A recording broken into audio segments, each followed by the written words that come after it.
this is the problem I'm solving. This is the audience it's for. This is why the business cares about it. And this is what I'm looking for. Am I doing the thing I need to do is the fundamental question of like personal feedback, right?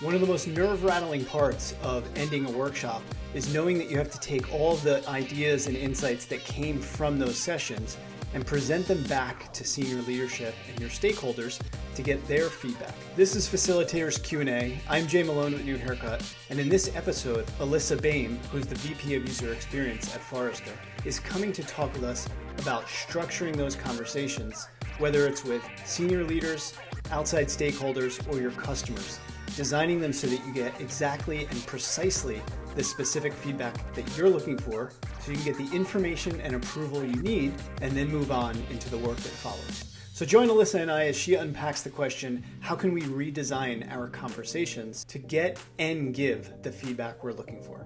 Alyssa, in a lot of the workshops that I'm a part of, they're actually the early conversations. And what I mean by that is oftentimes we're doing some research and prototyping and trying to identify opportunities.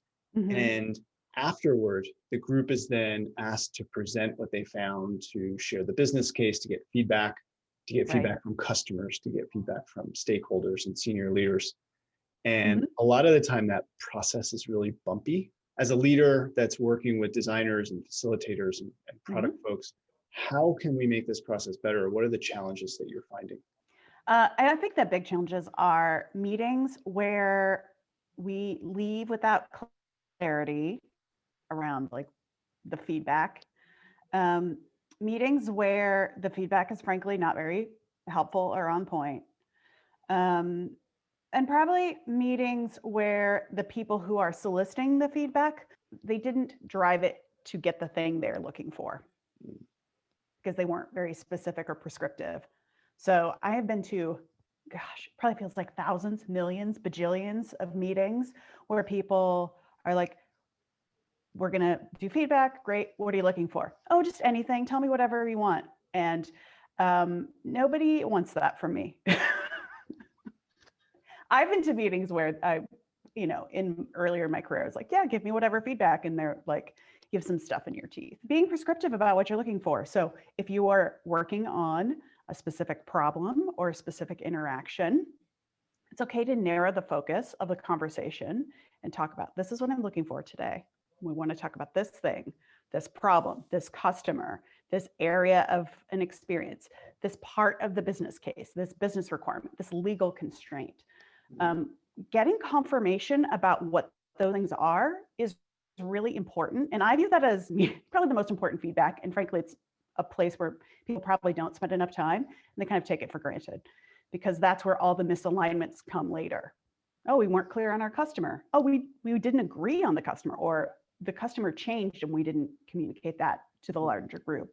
The goal changed, the metrics changed, the money changed, the time frame changed. And those are important things that I don't know that people always think of as feedback, but it's part of that ongoing conversation. And if you're not soliciting it and confirming it to make sure that you are clear on what those things are, it's going to be harder for you to solve the problems. And there's always going to be a mismatch in what is delivered versus what you thought you were giving. Yeah. So it sounds like what I'm pulling out of there is specificity. Why do you think people struggle with really being clear and specific on what they're looking for? Because I think I think sometimes people don't always think about what they're looking for. Like it's very obvious, and it's not. People, we live inside of our own heads. And so we sometimes forget we need to externalize our thinking and our expectations. I think the other place where it gets murky is that we should be open to the feedback we weren't anticipating. And I think, or looking for, because sometimes those are gifts. If you get some good feedback, you don't want to shut down those roads. And so people are trying to be open and engaged, but they don't know how to drive those conversations or have them. So, I think one of my big tricks is asking about things, my blind spots. What did I miss? What are you worried about? And then that's a good place, especially where you get some of those like tangents that happen in those conversations, or where somebody kind of derails those conversations, it's okay to hold space to give people a place to unpack that a little bit, because there's usually something there that you're going to have to deal with it. It may not be in this specific conversation, but it's going to be something you have to deal with in the project. And then, of course, the great disinfectant is sunshine. So hold it up to the light and examine it, ask questions, ask the follow-ups. What happens if this happens? What's the worst outcome? What are the worst case scenarios? How does this go? And follow that weird, unhappy path and see where it takes you, because sometimes there are good pieces that you can, again, feed into your larger effort. Okay, so these are great tips for once you have that person in the room with you or on the call with you. Sometimes though, people they want to know, what are we going to be doing? How are we going to spend the time? What will you need from me? And it's almost like they're keeping you at arm's length until you've invited them into that conversation and made them feel like they can contribute. Do you have any ideas or tips for getting them to the conversation itself? Having a very clear agenda is great, and I am a big advocate for it. I think also outlining your process. So I follow about the same process for anything I'm doing. And again, it starts with the confirmation conversation, which is, this is the problem I'm solving. This is the audience it's for. This is why the business cares about it. This is where we are in the process. And this is what I'm looking for. Am I doing the thing I need to do is the fundamental question of like personal feedback, right? Yeah. There's a lot of leadership characteristics in what you're describing, like being clear on what you expect and what you need, especially when that person is senior. Yes. Being specific, right? And so that takes a little bit of practice. Yeah. Can we talk about how a leader can best show up and give the feedback that the team is really looking for? What can they do to show up and give what the team needs? Yeah, I think my friend Andy Magnola, she is a very talented designer and product leader, and she just wrote a great piece. I'll send you the link for it. For people who want to be better at giving feedback, I think there are really important things to consider around the power dynamic, about how you show up, and again, about what you want to say versus what is necessary.